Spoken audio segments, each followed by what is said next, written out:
Halo, perkenalkan nama saya Melisa Kasakian. Saat ini saya perwakilan dari kelompok 2 untuk mata kuliah Kreatif Graphic Design. Kami akan mempresentasikan PPT kami untuk UAS kali ini dengan teman saya ada Febrianus dan juga Gabriela. Kami akan mempresentasikan PPT kami dengan judul PPT Creative Showcase. Kita masuk pada slide yang pertama, di mana slide ini adalah slide Vision and Mission atau visi dan misi dari institusi kami, di mana kami ingin menjadi pusat unggulan global dalam pendidikan bisnis yang inovatif dan relevan dengan perkembangan industri terkini. Kemudian kami menyediakan untuk misi kami menyediakan pendidikan berkualitas tinggi yang mempersiapkan profesional dengan keterampilan bisnis yang mutakhir. Kemudian mendorong penelitian dan pengembangan dalam bidang bisnis dan pendidikan. Kemudian kami juga menghubungkan industri dan akademia untuk menciptakan solusi praktis dan berkelanjutan. Kemudian masuk pada slide yang kedua, yaitu fungsi dan tujuan. Tujuan dari institusi ini adalah untuk meningkatkan kualitas pendidikan bisnis di tingkat global dengan menyediakan kurikulum dan program pendidikan yang relevan dan terkini, serta menghasilkan lulusan yang siap menghadapi tantangan industri. Institusi ini juga berfungsi sebagai platform untuk penelitian dan publikasi ilmiah di bidang bisnis, serta menjalin kemitraan dengan organisasi internasional untuk pertukaran pengetahuan guna berkontribusi pada pengembangan pengetahuan dan praktik bisnis. Kemudian kita masuk pada slide brainstorming, di mana kelompok kami menyusun ide-ide yang kreatif untuk desain logo dari institusi yang mencerminkan visi dan misi dari institusi kami. Untuk metodenya yang pertama kami berdiskusi kelompok, kami menentukan visi dan misi dan kemudian nilai-nilai inti dari institusi. Kemudian yang kedua kami menganalisis logo institusi pendidikan dan bisnis terkemuka dengan mengumpulkan berbagai logo dan juga menganalisis logo dari institusi-institusi yang lain, sehingga kami bisa membandingkan logo seperti apa yang kira-kira kami akan buat untuk institusi kami. Kemudian itu logo yang itu juga akan kami pakai untuk merchandise atau produk-produk dari institusi kami. Kemudian identifikasi elemen visual yang relevan, di mana kami akan menentukan warna, bentuk, simbol yang mencerminkan nilai-nilai inti dan identitas institusi. Kami menentukan bagaimana pemilihan logo, pemilihan warna logo, bentuknya, simbolnya, dan juga yang mencerminkan nilai-nilai inti dan identitas institusi, sehingga dari logo mencerminkan visi dan misi dari institusi kami, seperti itu. Dan juga orang-orang yang melihat logo kami bisa kira-kira secara tidak langsung memahami ataupun sedikit banyak bisa mengerti maksud dari intisari kami memilih warna ataupun bentuk dari logo-logo tersebut ataupun warna yang akan kami pakai untuk produk merchandise kami. Dan untuk slide selanjutnya akan dijelaskan oleh teman saya. Untuk waktu dan kesempatan saya berikan. Silakan Gabriela untuk melanjutkan. Sekarang kita akan masuk ke logo yang kalau kita lihat di sini ada logo kami. Logo ini bukan hanya simbol tapi juga mempresentasikan nilai-nilai dan visi kami sebagai lembaga pendidikan. Nah, coba kita lihat lebih dalam dan lebih detail apa sih yang membuat logo ini istimewa. Nah, kalau kita lihat di sini ada 3 hal yang ingin saya menjelaskan. Ada karakter Mandarin. Logo kami menampilkan karakter Mandarin ini bukan hanya sekedar simbol, tapi juga menghubungkan kami dengan warisan budaya dan nilai-nilai tradisional.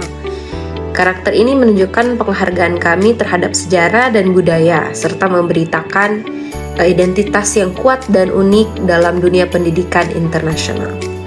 Di sini juga ada makna ikon dan warna. Di logo kami, kalau Anda lihat ada ikon buku dan ada obor.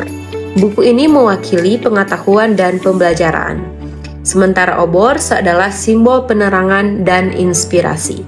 Kombinasi ini menggambarkan misi kami di LI untuk memberikan pendidikan yang mencerahkan, dan memberdayakan untuk mempersiapkan siswa untuk masa depan yang lebih cerah.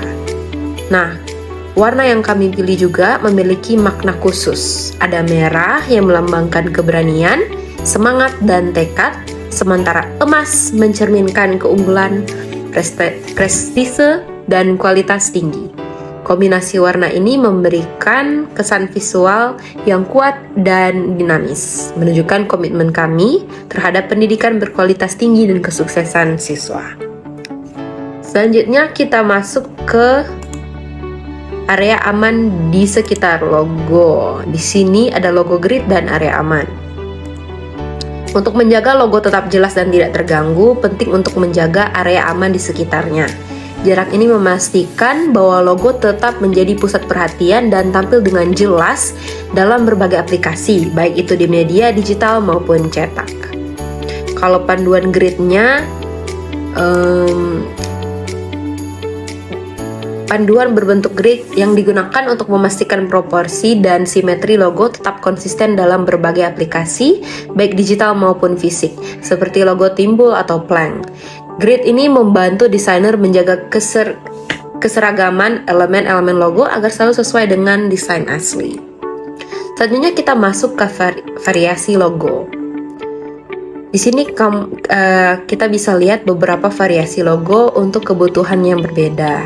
Jadi memastikan fleksibilitas penggunaan logo di berbagai platform dan media, sambil tetap menjaga kesan visual dan identitas brand kami.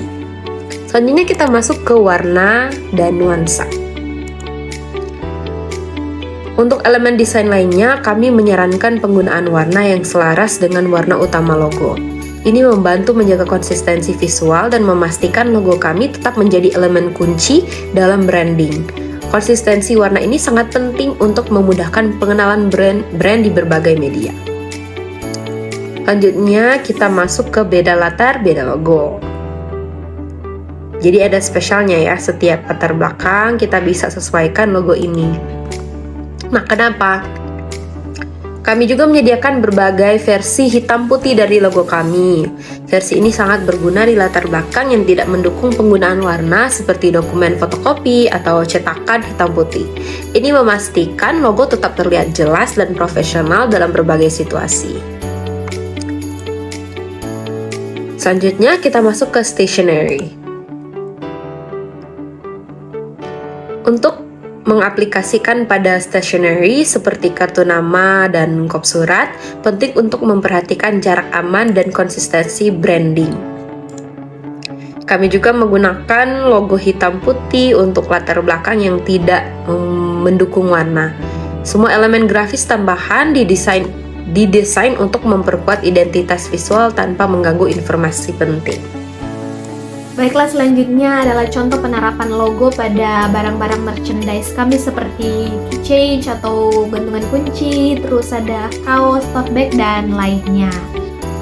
Dan untuk slide selanjutnya adalah slide contoh prototipe yang sudah kami buat, dan untuk contohnya adalah gantungan kunci ini, dimana ini adalah salah satu merchandise kami yang kami buat, dan ada beberapa sebenarnya yang juga kami buat tetapi masih dalam pengerjaan, sehingga yang ada saat ini hanyalah gantungan kunci, teman-teman. Dan untuk gantungan kunci ini harganya adalah 12.000. Nah, seperti dilihat ini adalah gantungan kuncinya. Ini ada contoh prototipe kami, contoh produk untuk merchandise kami. Prototipenya berbentuk seperti ini, teman-teman. Ini ada logonya, dan juga untuk ukurannya, untuk gantungan kunci ini ukurannya 7 cm gantungan kuncinya. Sepertinya cantik ya teman-teman semua. Dan untuk selanjutnya diserahkan ke teman-teman yang melanjutkan presentasinya. Silakan. Berikut adalah contoh produk kami, yaitu berupa gantungan kunci bulat berwarna putih dengan logo lembaga dan nama lembaga LIS. Gantungan kunci ini elegan dan sederhana, cocok untuk berbagai kebutuhan. Dengan harga yang terjangkau yaitu cuma 12.000, ini menjadi pilihan ideal bagi siapa saja yang ingin memiliki aksesoris yang praktis sekaligus menunjukkan identitas lembaga. Selanjutnya adalah marketing strategi. Yang pertama, penguatan identitas visual. Nah, ada apa aja? Yang pertama adalah logo, karakter Mandarin berupa li, ini melambangkan warisan budaya. Buku dan obor mencerminkan pengetahuan dan inspirasi. Kemudian dari segi warna, yaitu merah dan warna gold menandakan keberanian, semangat, keunggulan, dan prestis. Kemudian dari gridnya memastikan proporsi dan simetri dari logo ini konsisten, tidak mengalami perubahan. Kemudian optimasi penggunaan logo, versi warna dan hitam putih. Logo warna untuk latar mendukung, hitam putih untuk latar tidak mendukung. Cara aman, area bebas elemen di sekitar logo untuk menjaga kejelasan dari logo. Kemudian konsistensi branding, desain grafis yang konsisten memperkuat identitas visual. Penentuan dan promosi harga merchandise-nya adalah untuk notebook sekitar 75.000, t-shirt 150.000, mug 50.000, pen 20.000, tote bag sekitar 100.000. Promosi yang digunakan adalah menggunakan media sosial dan website menawarkan diskon pada event-event tertentu. Kumpulkan evaluasi merupakan kumpulan umpan balik konsumen dan analisis penjualan untuk penyesuaian strategi. Ini menjadi dasar kita untuk menentukan strategi selanjutnya. Kemudian target audiensnya mahasiswa calon profesional, mereka yang ingin mendapatkan pendidikan bisnis berkualitas tinggi dan siap menghadapi tantangan industri, peneliti dan akademisi. Individu yang tertarik pada penelitian dan pengembangan di bidang bisnis dan pendidikan, kemudian industri dan perusahaan, organisasi yang mencari kemitraan dengan akademia untuk solusi bisnis yang praktis dan berkelanjutan. Kemudian dari lembaga pendidikan, institusi yang ingin meningkatkan kurikulum dan program pendidikan mereka melalui kolaborasi dan pertukaran pengetahuan. Kemudian ada organisasi internasional, entitas global yang berminat dalam kemitraan untuk pengembangan pengetahuan dan praktik bisnis yang lebih inovatif. Oke, sekian presentasi dari kami. Jika ada salah, kami minta maaf. Terima kasih.